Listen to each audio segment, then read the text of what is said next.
हम अपने भारतवासियों को अगर हम परम सुखी करना चाहते हैं तो केवल वस्तु और व्यवस्था से नहीं कर सकते, उनका बौद्धिक स्तर सुधरना चाहिए।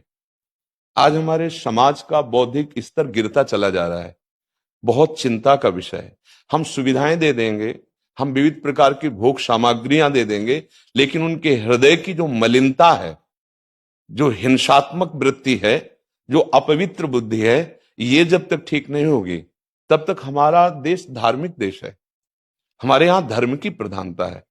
तो इसी बात को बार बार हम सबसे निवेदन करते हैं कि ये जो हमारी नई पीढ़ी है, इसी से हमारे राष्ट्र की रक्षा करने वाले प्रकट होते हैं।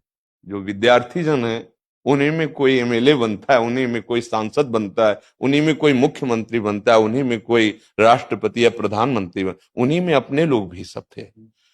अब हमारी शिक्षा केवल आधुनिकता का स्वरूप लेती जाए और व्यभिचार प्रवृत्ति, व्यसन प्रवृत्ति, हिंसा प्रवृत्ति, ये नई पीढ़ी में देखकर बहुत असंतोष हृदय में होता है। इसीलिए कितनी भी शरीर में पीड़ा हो, हम प्रयास करते हैं जितने से जितने सामने हमारे भगवत स्वरूप जन आते हैं, पहले बुद्धि शुद्ध होनी चाहिए। मय्ये वो मन आदत्स्व मई बुद्धिम निवेश है, तो निवशिष्यति मय्ये व अत ऊर्ध्वम न संशया, तू मेरे में ही निवास करेगा, अर्थात भगवदानंद में। अविनाशी जीव कभी भोग विलास में तृप्त हो ही नहीं सकता। हम अगर अपने राष्ट्र की विशेष सेवा, तो हमारे धर्म का परिचय, जैसे आप जन करते हैं, धर्म का हमारा क्या स्वरूप है, हमारे जीवन का लक्ष्य क्या है।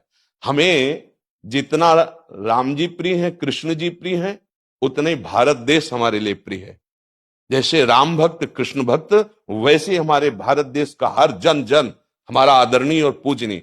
पर अब जो मानसिकताएं बन रही हैं, वो हमारे धर्म और हमारे देश के लिए लाभदायक नहीं होंगे। व्यसन का इतना बढ़ता स्वरूप, व्यभिचार का इतना बढ़ता स्वरूप, हिंसा का इतना बढ़ता स्वरूप, ये बहुत ही विपत्तिजनक है।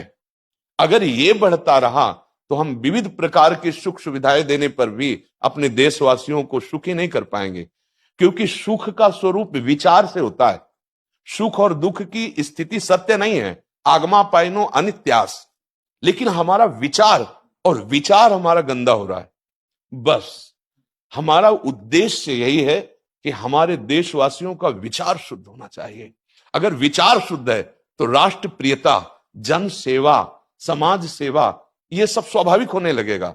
और विचार अशुद्ध है तो सुविधाएं बहुत हैं, उनका दुरुपयोग हो रहा है। तो बस आप सबसे बड़े बड़े जो उपदेष्टा जन हैं, जो बड़े बड़े धर्म की रक्षा के लिए भगवान ने जिनको भेजा है, उन सबसे यही प्रार्थना है कि सब व्यवस्था करते हुए हमारे देशवासियों की बुद्धि अध्यात्म को समझे। बिना अध्यात्म को समझे दुख सुख की समानता बिना किए परम सुख का अनुभव हो ही नहीं सकता। इस मायाकृत भोग पदार्थों को भगवान ने दुख योनया कहा है। मानो एक बोर्ड लगा दिया, दुखालयम अशाश्वतम। और हम सब यही चाहते हैं कि लौकिक भोगों को भोगने से ही हमारा राष्ट्र सुखी हो जाएगा या हम सुखी हो जाएंगे। नहीं, लौकिक भोगों को पूजन सामग्री बना करके और साध्य सच्चिदानंद प्रभु को रखा जाए तो आनंद की उमंगन हो जाएगी। बहुत सुंदर मानव जीवन का स्वरूप है, जिसे देव दुर्लभ कहा गया। दुर्लभो मानुषो देहो, लेकिन क्या दुर्लभता शब्द स्पर्श रूप रस गंध इन्हीं विषय के भोगने की या इन्हीं सुविधाओं के लिए दुर्लभ कहा गया? दुर्लभ है किसी सच्चिदानंद सुख के लिए। और उस सुख को तो हम भूले हुए, एकदम बहते हुए शब्द स्पर्श रूप रस गंध के प्रवाह में चले जा रहे हैं और इसी को सौभाग्य समझ रहे हैं कि हमें सुख प्राप्त हो रहा है। नहीं, हम सबसे प्रार्थना करते हैं कि आप अपने धर्म को समझिए। आप अपने स्व को जहां जहां स्थापित करते चले जा रहे हैं, आप उसे गंदा करते चले जा रहे हैं। मदिरा में, हिंसा में, द्यूत कीड़ा में, बेविचार में, इसे दोष नहीं समझा जा रहा है। और हमारे शास्त्र और हमारा धर्म इसको निषेध करता है। कलयुग की स्थिति बताई गई है।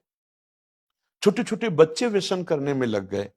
आज स्कूली विद्यार्थी जिनको ब्रह्मचर्य से पुष्ट होना चाहिए, वो ब्रह्मचर्य नष्ट कर रहे हैं। ये बड़ा चिंता का विषय है।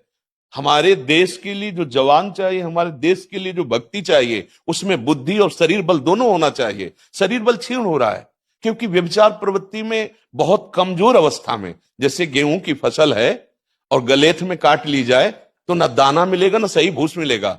ऐसे ही 20 वर्ष की अवस्था तक यदि ब्रह्मचर्य नष्ट कर दिया जाए तो वो गृहस्थ के योग्य में नहीं रह सकता। राष्ट्र सेवा की क्या बात है। हमारे राष्ट्र सेवा के लिए बहुत विशाल हृदय की आवश्यकता है, हमारे शरीर को बहुत स्वस्थ रखने की आवश्यकता है, तभी हम समाज सेवा, राष्ट्र सेवा। तो शरीर और बुद्धि दोनों का स्वस्थ होना बहुत आवश्यक है। तो शरीर को तो नष्ट किया जा रहा है विषय भोगों में। लोग समझने लगे हैं कि मांस खाने से हमारा स्वास्थ्य अच्छा रहेगा, हम बलवान बनेंगे। अध्यात्म बल नहीं तो तेरे शरीर की चर्बी बढ़ा ले, लेकिन तू न काम पर विजय प्राप्त कर सकता, न क्रोध पर, न लोभ पर, न मोह पर, न हिंसा पर। फिर क्या जीवन। तो इसीलिए हमारा बार बार हृदय में सबसे प्रार्थना है, जिस संत भगवान भी आते हैं, कि देखो इस समय आवश्यकता विचार शुद्ध करने की है, आहार शुद्ध करने की है, आचरण शुद्ध करने की है। हमारे देश ने चरित्र की पूजा की है। रावण किसी बात में कम नहीं था। आज भी कोई शिव अगर अभिषेक होता है तो तांडव स्तोत्र उसी का गाया जाता है, जटाटवी गलत ज्वल प्रवाह पावित स्थले। ऐसा विद्वान और ऐसा बलवान जो 20 बार जैसे झूला आराध्य देव को झुलाया जाए, ऐसे महादेव सहित पार्वती को बाजुओं पे झुलाया, वो महाबली चरित्रहीन हो गया तो अपने देशवासियों ने राक्षस कह दिया उसको। चरित्र, आज हम चरित्र पर ध्यान ही नहीं दे रहे। चरित्र बेचना मतलब कोई समझ में नहीं आ रहा। छोटे छोटे बच्चे चरित्रहीन हो रहे हैं। हमारा राष्ट्र संकट में पड़ जाएगा अगर हमारे बच्चे व्यवस्थित नहीं हुए, उनकी बुद्धि शुद्ध नहीं हुई, उनका स्वास्थ्य ठीक नहीं रहा। कौन आगे चल करके है? यही पीढ़ी तो है ना, इन्हीं में से तो निकलते हैं हमारे राष्ट्र भक्त, भगवत भक्त, देश सेवी। तो सबसे यही प्रार्थना है कि हमारे नई पीढ़ी को सुधारा जाए।